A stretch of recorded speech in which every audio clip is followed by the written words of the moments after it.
क्या चर्चा थी, दो प्रश्न यहाँ पे। ऊपर की बात तो अपनी पूरी हो गई थी कि स्वभाव को अपना मान करके परिणमित होना ये ज्ञानी का काम है। अज्ञानी का क्या काम है कि जो स्वभाव नहीं है, विभाव है, उसको अपना मान करके परिणमित होना, इसीलिए वो अज्ञानी है। तो राग का कर्ता कौन है? अज्ञानी है। राग का कर्ता कौन है? ज्ञानी है। क्यों? क्योंकि ज्ञानी राग को अपना स्वरूप नहीं मानता, इसलिए वो राग का कर्ता है और निराश्रव है।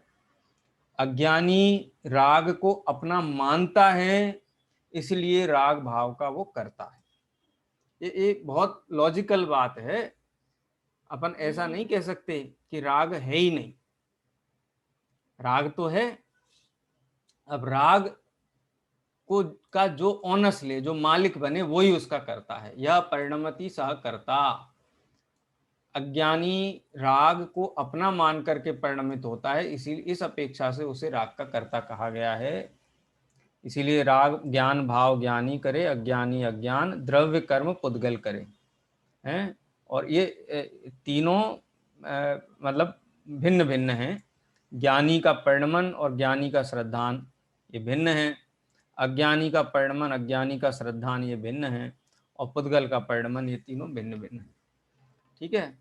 अब रागादि भाव ज्ञानी को नहीं होते हैं, तो क्यों नहीं होते? क्योंकि रागादि भाव को ज्ञानी अपना स्वभाव नहीं मानता है, इस अपेक्षा से ये कहा गया है। तो लेकिन चारित्रों के परिणमन स्वरूप तो होते ही हैं कि हाँ वो होते हैं। तो ज्ञान और चारित्र की अपेक्षा से तो होते हैं, लेकिन श्रद्धा की अपेक्षा से क्रोधादि का अंश मात्र भी वो अपने स्वभाव में शामिल करके नहीं देखता है। इस अपेक्षा से यही बात नहीं, तन्मय नहीं होता है, मात्र ज्ञाता दृष्टा रहता है, रागादि भाव में तन्वय नहीं होता है, इस अपेक्षा से उनका अकर्ता है। शास्त्र में ये बात भी कही है। अब समकिति शब्द का प्रयोग किया है। समकिति का मतलब जितने सम्यक दृष्टि हैं सब आ गए, चतुर्थ गुण स्थान से लेकर के और सिद्ध पर्यंत सभी जीव इसमें शामिल हो जाते हैं कि समकिति निराश्रव है, उसको राग नहीं होता है। किस अपेक्षा से निराश्रव है? तो अपन स्मरण करो, पुरुषा सिद्धि उपाय ग्रंथ में हमने गाथाएं पढ़ी थी, तीन छंद पढ़े थे। ये नान से न सुदृष्टि तेनान से बंधनम नास्ति, तेनस्तु रागः तेनान सेनस्य बंधनम भवति। येनान सेनस्तु तेनान सेनस्य बंधनम नास्ति, येनान सेनस्तु रागः तेनान सेनस्य बंधनम भवति। येनान सेनस्तु चारित्रः तेनान सेनस्य बंधनम नास्ति, येनान सेनस्तु रागः तेनान सेनस्य बंधनम भवति। तो ज्ञानी जीव श्रद्धान में स्वयं को ज्ञानी मानता है, तो श्रद्धा संबंधी बंध ज्ञानी जीव को भिन्न है, इसलिए ज्ञानी को निराश्रवी कहा गया है। ज्ञान से तो बंध होता ही नहीं है। अब आ जाओ चारित्र पे। तो चारित्र में भी जितने अंश में चारित्र है, उतने अंश में रंच मात्र भी बंध नहीं, वो निराश्रवी है। और जितने अंशों में उसको राग आदि हैं, उतने अंशों में बंध होता है। तथापि ज्ञानी उन रागादि भावों को अपना स्वरूप नहीं मानता है। माने वो ऐसे मेहमान हैं जो तिरस्कृत हैं और शीघ्रातिशीघ्र चले जाने वाले हैं। हम ये कह सकते हैं कि ज्ञानी को दो धाराएं निरंतर बहती रहती हैं 10वें गुण स्थान तक। एक है ज्ञान धारा और एक है कर्म धारा। जितने अंशों में सम्यक दर्शन ज्ञान चारित्र हैं, उतने अंशों में ज्ञान धारा है, और जितने अंशों में राग है, उतने अंशों में कर्म धारा है। लेकिन कर्म धारा निरंतर क्षीण होती हुई है। अल्प काल में ही उस कर्म धारा का अभाव होने वाला है। और वो अभाव किसके बल से होने वाला है? उस अभाव का कारण है विशेषंतरम।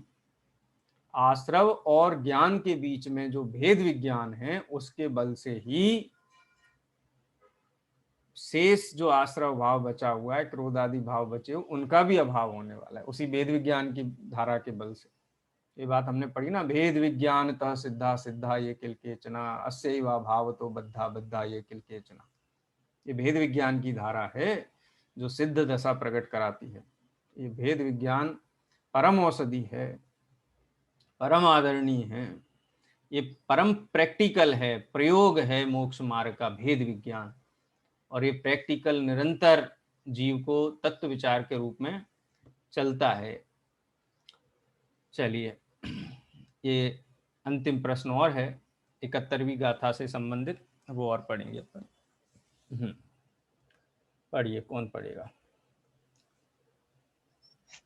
मीना जी पढ़िए। जी। प्रश्न, इस गाथा में जो ज्ञान मात्र से बंध का निरोध सिद्ध किया जा रहा है वह कौन से गुण स्थान में होता है? उत्तर, उक्त संदर्भ में इसी गाथा की आचार्य जयसेन की तात्पर्य वृत्ति नामक टीका का अर्थ लिखने के उपरांत वीर सागर जी महाराज के द्वारा लिखा गया भावार्थ द्रष्टव्य है, जो इस प्रकार है। जिस समय शुद्धात्मानुभव होता है तब ही सम्यक दर्शन, सम्यक ज्ञान, सम्यक चारित्र में अभेद रत्नत्रय प्रकट होता है। उसी समय अज्ञान अवस्था नष्ट होती है, मिथ्यात अवस्था नष्ट होती है, ज्ञानी होता है यानी चतुर्थ गुण स्थान प्रकट होता है, तब ही मोक्ष मार्ग शुरू होता है, बंध का निरोध होता है। आचार्य अमरचंद की आत्मख्याति टीका से भी यही भाव प्रतिफलित होता है, क्योंकि उन्होंने अनादि अज्ञान जन कर्ता कर्म की प्रवृत्ति के निषेध की बात की है। अनादिकालीन अज्ञान के नाश से तो सर्वप्रथम चतुर्थ गुण स्थान ही प्रकट होता है। संपूर्ण प्रकरण पर ध्यान देने से भी यही स्पष्ट होता है कि यहाँ चतुर्थ गुण स्थान की ही बात चल रही है। इस प्रकार इस गाथा में यह स्पष्ट किया गया है कि आत्मा और आश्रवों के बीच जो भिन्नता जानी जाती है वही ज्ञान है, और उससे ही बंध का निरोध होता है। ठीक है।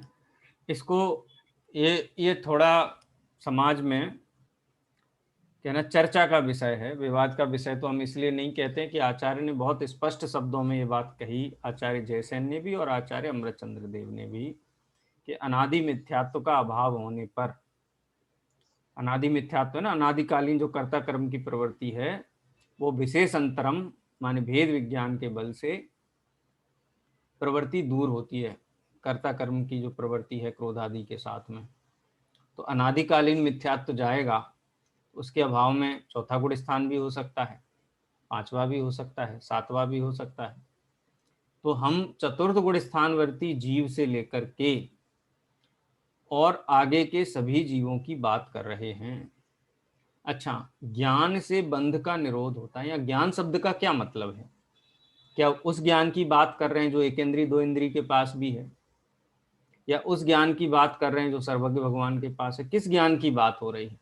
या हमारे संगी पंचेंद्री सभी जीवों के पास जो ज्ञान, कौन से ज्ञान की बात हो रही है? क्या लगता है आपको?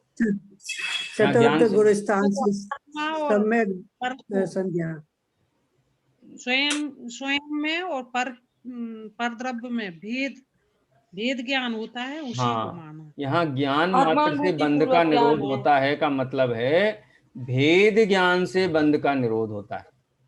किससे होता है? भेद ज्ञान से। भेद ज्ञान की बात है, आत्मानुभूति पूर्वक जो भेद ज्ञान जागृत हुआ है उससे बंध का निरोध होता है। देखो ये भेद ज्ञान कैसा है मैं बताऊं आपको। एक व्यक्ति ने एक गाय खरीदी, शहर में रहता था और वो गाय ले आया अपने घर। अब शहर में गाय बांधने की जगह तो है नहीं, तो बाहर बांध दिया उसने अपने टेनामेंट, समझ लो जो भी मकान होगा, रो हाउस होगा, उसके बाहर बांध दिया। अब रो हाउस तो गली तो कॉमन होती है, तो लोग उसको बोलते थे कि ये तुमने यहाँ क्यों बांधी है? आते जाते गाड़ी कोई लेके निकल रहा है तो उसको अड़ जाती थी, कोई मारते हुए निकल जाता तो उसको बहुत गुस्सा आता था, मेरी गाय को मारते हो। डंडा लेके आ जाता था, झगड़ा करता था। रात को भी बाहर ही चारपाई डाल के सोता था, कोई परेशान नहीं करे गाय को, घर के अंदर तो जगह है नहीं, वहीं बांधनी है, तो हमेशा परेशान रहता था। तो उसके लड़के ने उसको बोला कि पापा ये गाय बेच दो, बहुत परेशानी होती है आपको, आपकी तबीयत खराब हो जाएगी इस गाय के कारण, इसको गांव भेज दो। तो बोल रहा नहीं नहीं मैं नहीं बेचूंगा। बहुत समझाया तो उसको समझ में आया कि हाँ बात तो ठीक है, बेच देनी चाहिए, लेकिन जब तक है तब तक कोई मारे तो उसको गुस्सा आए और कोई उसको परेशान करे और वही मतलब उसकी सेवा शुश्रूषा में वो बिल्कुल आधा हो गया, समझ लो। एक दिन लड़के ने किसी को गाय का सौदा कर दिया, बेच दी, पैसा ले लिया, लेकिन सामने वाले ने जिसने खरीदी थी उसके बाद व्यवस्था नहीं थी बांधने की, तो बोला कि मैं बाद में ले जाऊंगा, थोड़ी व्यवस्था बना लूँ, तब तक इसको यहीं बंधा रहने दो। उसने कहा ठीक है। वो लड़का बाहर था। अब उसका पिताजी को तो ये खबर नहीं थी कि गाय बेच दी गई है और इस प्रकार से हो गया है। तो उसकी तो वही प्रवृत्ति चलती थी कि कोई आता था तो झगड़ा करता था, गाय को कोई परेशान करता था उससे, तो बाहर ही सो रहा था। तो एक बार कोई निकला और गाय को लकड़ी मारी उसने, और वो आदमी फिर डंडा लेके आया और खूब झगड़ा हुआ, जम के झगड़ा हुआ। तो वो बाहर था, लड़का था नहीं गांव में, तो उसकी पत्नी ने फ़ोन किया उसको कि यहाँ तो बहुत वो हो गया है, विवाद हो गया है। तो उसने कहा कि अरे तुम एक काम करो, पापा को बोलो कि मैंने गाय बेच दी है फलाने फलाने आदमी को, वो ले जाएगा, उसके यहाँ व्यवस्था नहीं इसलिए यहाँ बंधी हुई। तो उसकी पत्नी के माथे से इतना बड़ा बोझ उतर गया, वो आई और बोली पिताजी आप क्यों परेशान थे, गाय तो बेच दी अपन ने, ये अपनी नहीं है। फलाने फलाने उनको बेच दी है, उनका व्यवस्था नहीं है इसलिए यहाँ बंधी हुई है। ये वाक्य उसके कान में पड़ा, वो एकदम से ठंडा हो गया। अब गुस्सा तो थोड़ा बहुत करेगा कि यार क्यों मारते हो, जानवर है, लेकिन जो अंदर से उसके साथ में जो एकत्व था, वो एकत्व भंग हो गया वहां पे। तो उसको जो मानसिक रूप से जो भी परेशानी थी गाय संबंधी, खाली इतने से कि ये मेरी नहीं है, ये तो उसकी है और वो ले जाएगा, उसको बेच दिया गया है। हालांकि कोई डंडा अभी भी मारेगा तो टोकेगा, क्यों मारते हो भाई, फलाने फलाने की गाय है, परेशान करते हो, कोई तुमको मारे तो कैसा लगेगा। लेकिन अंतरंग में जो आकुलता व्याकुलता थी वो गई कि नहीं गई? चली गई। वो किसके बल से? चली गई ये इस भेद ज्ञान के बल से कि ये मेरी नहीं, भेद ज्ञान के बल से। ये दुनिया जहान जिसको हम कर्ता बन के बैठे हुए हैं, जिसके लक्ष्य से क्रोधादि भाव होते हैं, माने क्रोधादि भाव का कर्ता कहो, परद्रव्य का कर्ता कहो, कोई बहुत अलग अलग बातें नहीं है। हर द्रव्य का कर्तृत्व छूटता है तो क्रोधादि भाव छूट जाते हैं, अथवा ऐसा कहो क्रोधादि भाव छूटते तो परद्रव्य का कर्तृत्व छूट जाता है। ये दोनों एक ही बात है, दो अलग अलग बातें नहीं है, ठीक है ना। तो किसके बल से आकुलता का निरोध हुआ? आकुलता कहो, बंध कहो, दुख कहो, एक ही बात है। बंधन, दुख, आकुलता सब पर्यायवाची शब्द है। तो उस पर को बंध अपना का मान रहा था है, भेद ज्ञान के हाँ, तो वही ज्ञान है और उससे ही बंध का निरोध होता है। तो यहाँ वही ज्ञान शब्द के लिए मैंने आपको ये कथा सुनाई। किस ज्ञान की बात यहाँ कर रहे हैं आचार्य? वो ज्ञान है भेद ज्ञान। ज्ञान तो सब करते हैं लेकिन भेद ज्ञान नहीं करते। शास्त्र तो हम सब पढ़ते हैं, बातें भी करते हैं, लेकिन भेद ज्ञान नहीं करते हैं। यहाँ भेद ज्ञान मूल है। यदि भेद ज्ञान करे तो दुख दूर हो। तो भेद ज्ञान महान है, परम उपादेय है, और यहाँ विशेष अंतरम शब्द कह करके भेद ज्ञान की ही बात आचार्य कुंकुम देव ने कही है। और ज्ञान से बंध का निरोध होता है, आचार्य अमृतचंद देव ने जो टीका में कहा है, उसका मतलब ही भेद ज्ञान ही। इसलिए भेद ज्ञान आदरणीय है। इसी भेद ज्ञान के बल से जीव अजीव संबंधी भ्रांति दूर होगी, कर्ता कर्म संबंधी भ्रांति दूर होगी। यहाँ इस प्रकार से इस कार्य को समझना चाहिए। ये चर्चा अपनी हो गई पूरी। अगर किसी को कोई प्रश्न हो तो आपके प्रश्न रख सकते हैं, कल अपन 72वीं गाथा लेंगे। सर अंतर और भेद दो शब्द क्यों डाले गए? विशेष माने जीव और देखो, एक तो सामान्य शब्द होता है, एक विशेष शब्द होता है। विशेष क्या है यहाँ पे? जीव, अजीव, आश्रव, बंध, संवर, निर्जरा, मोक्ष, पाप, पुण्य, ये विशेष है। पुण्य पाप, ठीक है, ये सब विशेष हैं। पुण्य पाप ये विशेष हैं। इनके बीच में भेद को पहचानना, वो अंतर शब्द के द्वारा विशेषों के भेद को पहचानना। तो भेद कहाँ करेगा? एक वस्तु में भेद करेगा? हो सकता है एक वस्तु में भेद, सामान्य में भेद नहीं। कैसे हो सकता है? सामान्य में तो भेद हो ही नहीं सकता है। भेद होगा तो विशेषों में ही होगा। एक से अधिक चीजें होंगी तभी उसके बीच में अंतर किया जा सकेगा। अंतर माने भेद, ये मेरा है, ये मेरा नहीं है, ये अच्छा है, ये अच्छा नहीं। तो विशेष का मतलब है जीवादि 9 पदार्थ, और उनमें स्वयं को पहचानना।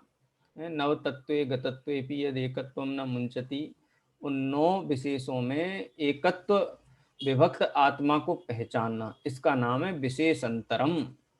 णादम होदी, विशेष अंतर जानता है। ठीक है, इसलिए 2 शब्द डाले।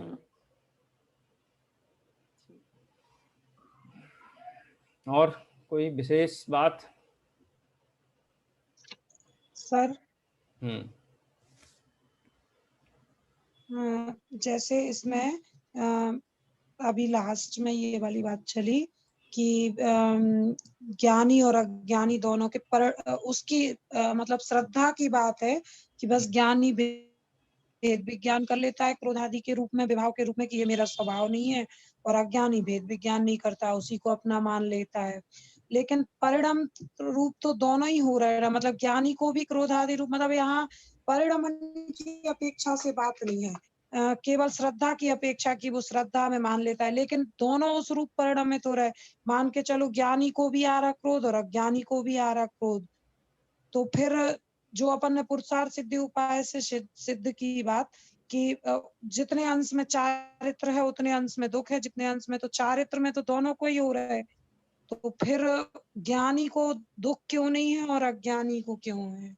देखो, 2 आदमियों को बुखार आ रहा है, बुखार, ठीक है, 101 डिग्री का बुखार है। एक को समझ लो वायरल है और एक को स्वाइन फ्लू है। बुखार तो 101 डिग्री का ही है, तो दोनों बुखार एक जैसे हैं? दोनों को ये 104 डिग्री है ना। और मैं तो ये कहता हूँ कि जिसको वायरल है उसको 104 हो और जिसको स्वाइन फ्लू है उसको 101 हो। किसका ज्यादा खतरनाक है बुखार? स्वाइन फ्लू वाले का ज्यादा खतरनाक है, क्यों? भले ही 101 है। क्योंकि वो मारक है, मारक है। ऐसे ही मिथ्या दर्शन सहित जो कहना चाहिए क्रोध आदि हैं वो मारक है, और मिथ्या दर्शन रहित जो क्रोध आदि हैं वो कुछ नहीं है, वो तो बहुत अल्पकाल में चले जाएंगे। दवाई करो नहीं भी करो तो भी चले जाएंगे। ये फर्क है दोनों के बीच में। एक में अहम मतलब बुद्धि है, एक को अपना सर्वस्व मान, एक उन भावों को अपना सर्वस्व मानता है। एक जीव उन भावों से भिन्न अपने आप को पहचानता है। रुचि छूट गई उनकी। मतलब वो मेहमान की तरह देख रहा है तो वो शीघ्र ही चला जाएगा। अज्ञानी को अकेली कर्म धारा चल रही, अज्ञानी को कर्म धारा चलती है, सही बात है। ज्ञानी को दोनों धाराएं चल रही। अज्ञानी को कोई ऐसा कर्म नहीं है जिसके बंध का अभाव हुआ, कोई कर्म ऐसा नहीं। जी। कोई कर्म ऐसा बता दो कि हाँ इस जीव को नहीं बंधेगा। हाँ, कोई कहे कि हाँ वो नहीं बंधेगा, क्या बोलते हैं, तीर्थंकर नाम कर्म नाम की प्रकृति नहीं बंधेगी। लेकिन यह पाप कर्म की बात है। कोई ऐसा पाप कर्म बता दो, घातिया कर्म बता दो जो इसको नहीं बनता। चलिए, अच्छा है, प्रश्न आपका बहुत अच्छा था और ये प्रश्न जरूरी भी था, प्रासंगिक भी था। वो ख्याल आना चाहिए कि दोनों में अंतर क्या है। वो बाबा जी जो गाय को अपना मान करके क्रोध कर रहे थे, और बाबा जी अब क्रोध करते हैं, उनको पता है कि भाई 2-4 दिन के लिए बंदिए चली जाएगी, वो अगले दिन ही बोलते खटिया अब मेरी अंदर डाल दो, अब मैं भागू हैं। अब वो खिड़की में से बार बार झांक के नहीं देखेंगे। हाँ, नजर में कोई आ जाए परेशान करता हुआ तो टोका टाकी जरूर कर देंगे, अभ्यास वैसा है ना टोकने का। लेकिन वो टेंशन उतर गया पूरा माथे से अब। जी।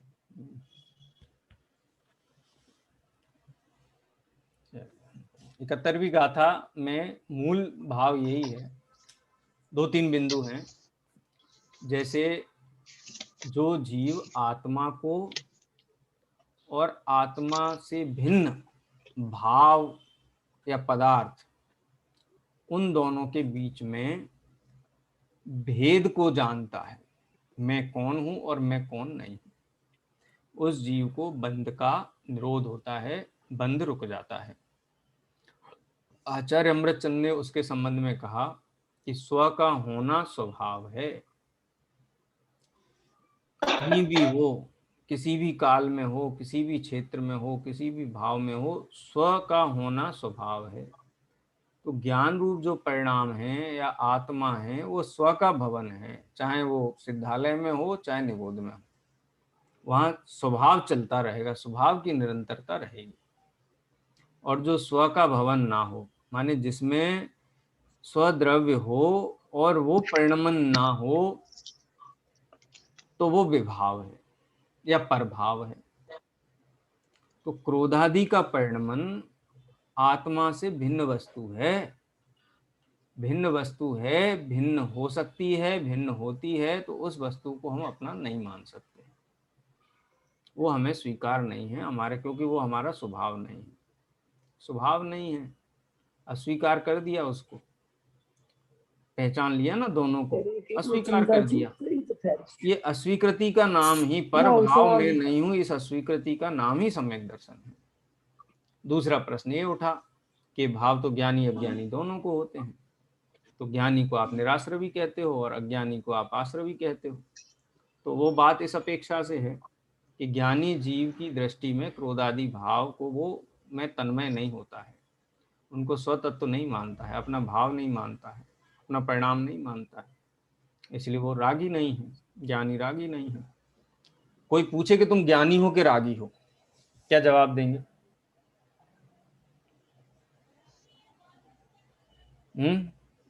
ज्ञानी को पूछे तुम ज्ञानी हो कि अभी रागी हो? वर्तमान में तो रागी हूँ। ज्ञानी हूँ, ज्ञानी हूँ। अरे श्रद्धा में क्या मानता है? अभी अपने आप को? वर्तमान में उसके दृष्टि में क्या स्वभाव है और क्या स्वभाव नहीं है ज्ञानी जीव के। भाई तुम क्या हो, तुमको क्या हो रहा है वो छोड़ो, तुम क्या हो ये बताओ। करोड़पति सेठ का लड़का किसी दूसरे गांव में गया हो, उसके कपड़े फाड़ दिए गए हों, उसने 4 दिन से खाना नहीं खाया हो, हैं, भिखारियों की तरह मांग मांग कर खा रहा हो, उसको कोई पूछे कि तुम कौन हो, तो क्या कहेगा? मैं भिखारी हूँ। नहीं करोड़पति मानेगा तुमको। कपड़े तो फटे हुए मांग के खा रहा है, तो क्यों नहीं कहता भिखारी हूँ मैं? श्रद्धा में तो बैठी है। अरे भैया मैं गांव बहुत करोड़पति आदमी हूँ, मेरे पिताजी नगर सेठ हैं, वो तो परिस्थिति में यहाँ फंस गया हूँ मैं। कोई माने ना माने, सारी दुनिया तो भिखारी माने उसको, लेकिन वो अपने आप को 1 सेकंड के लिए भी भिखारी मानता है क्या? नहीं मानेगा। तो जिसको भेद विज्ञान जागृत हुआ है स्वभाव प्रभाव का, उसकी श्रद्धा से पूछो आप, ज्ञानी की श्रद्धा से पूछो कि आप किसमें तन्मय हो, आप क्या हो? अपने ज्ञान स्वभाव में ही तन्मय है। अपने ज्ञान स्वभाव भाव में तन्मय रहेगा। जैसे हम आपसे पूछते हैं, अच्छा आप बताओ, आप मनुष्य हो, देव हो, त्रियंच हो, नारकी हो, क्या हो? आप बताओ, क्या कहोगे? मैं तो त्रिकाली स्वभावी आत्मा हूँ। ये तो स्थूल वेद विज्ञान है ना, इसमें तो हम कहेंगे कि मैं कैसे, मैं मनुष्य हूँ ऐसा तो कहीं नहीं कह सकते, क्योंकि मनुष्यपना तो चला जाएगा, मैं तो रहूंगा फिर भी, देवपना भी आएगा चला जाएगा, फिर भी मैं देव मैं रहूंगा, तो मैं देव कैसे कहूँ अपने आप को? देखो एक तो तात्कालिक सत्य होता है, जनपद सत्य, बहुत भेद है सत्य के, लेकिन श्रद्धा का सत्य क्या कहता है? हम श्रद्धा के सत्य की बात कर रहे हैं यहाँ पे। ज्ञान स्वभावी आत्मा हूँ, श्रद्धा का सत्य। श्रद्धा का सत्य क्या है? उस श्रद्धा के सत्य की बात समय सार में की गई है। पूरा ही समय सार दृष्टि के विषय को बताने वाला ग्रंथ है। श्रद्धा कैसी होती है ज्ञानी की, ये बताने वाला ग्रंथ है। और श्रद्धा ठीक होने पर ही विद्यावृत्त से संभूति स्थिति वृद्धि फलागम, ये जिनागम के वचन हैं। तो इसीलिए श्रद्धा के सुधार का ही उपक्रम किया गया है। चारों अनुयोगों में जीव की श्रद्धा को ही सुधारने के लिए बात की गई है, क्योंकि दृष्टि बदलती है तभी सृष्टि बदलती है।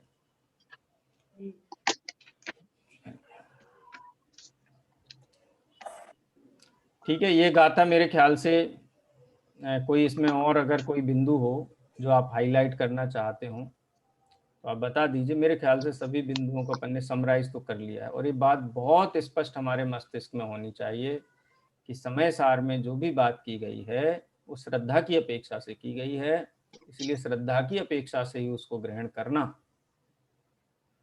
आप श्रद्धा में चारित्र का एंगल लगाओगे तो वो बात उलझ जाएगी, बात स्पष्ट नहीं होगी।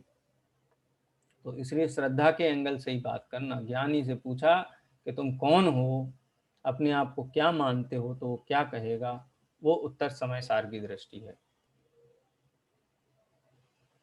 अरे कह भी दे कि मैं तो चक्रवर्ती हूं, तो भी उसकी श्रद्धा अपने आप को चक्रवर्ती नहीं मानती, उसकी श्रद्धा तो जो है वही मानती है। तो श्रद्धा से पूछा जाएगा, समय सार का हर प्रश्न श्रद्धा से पूछा जाएगा, और श्रद्धा को ही उसका उत्तर देना है, चारित्र को उत्तर नहीं देना है। ज्ञान स्वभावियात। हाँ, श्रद्धा को उत्तर देना है। श्रद्धा में क्या मानते हो, मान्यता, नियत।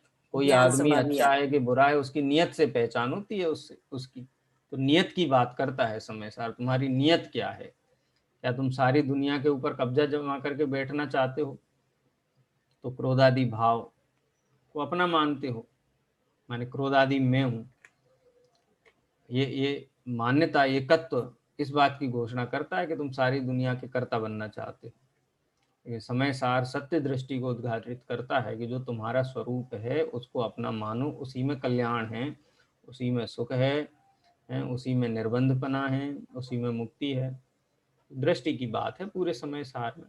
जो भी वाद विवाद करते हैं समय सार के आधार पर, वो झगड़ा इस बात का है कि आचार्य कुंद देव जिस संदर्भ में, जिस उद्देश्य से, जिस प्रयोजन से बात कह रहे हैं, वो उस प्रयोजन को ताक पे रख देता है, बहस करने लगता है। हमको तो ये बताओ कौन शुद्ध है दुनिया में, हमको तो कोई शुद्ध दिखाई नहीं देता, सबके सब अशुद्धि दिखाई देते हैं।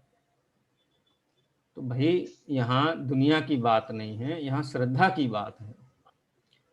और श्रद्धा हर द्रव्य के यथार्थ स्वरूप को स्वीकार करे तो यथार्थ श्रद्धा है, सम्यक दर्शन है। तो सम्यक दर्शन की बात है, सरल है। और अगर नियत साफ नहीं है, आचार्य कुंद देव जिस दृष्टि से बात करना चाहते हैं उस दृष्टि से इस बात को ग्रहण नहीं करता है, तो बहुत सारे विसंवाद होते हैं। द्रव्यान्योग के समक्ष कर्णान्योग की विवक्षाएं खड़ा करेगा, चरणान्योग की विवक्षाएं खड़ी की जाएंगी, प्रथमान्योग की विवक्षाएं खड़ी की जाएंगी। लेकिन ये दृष्टि प्रधान ग्रंथ है, श्रद्धा प्रधान ग्रंथ है, उस अपेक्षा से ही यहाँ सारी बातें कही गई हैं, उसी को ध्यान में रख करके हमें समय सार पढ़ना चाहिए। ठीक है, चलिए जिनवाणी स्तुति करेंगे। निज निधि निज में बताई, यह अनंत उपकार है, के लिए जिन पाणी माँ को वंदना सतवार है, वंदना सतवार।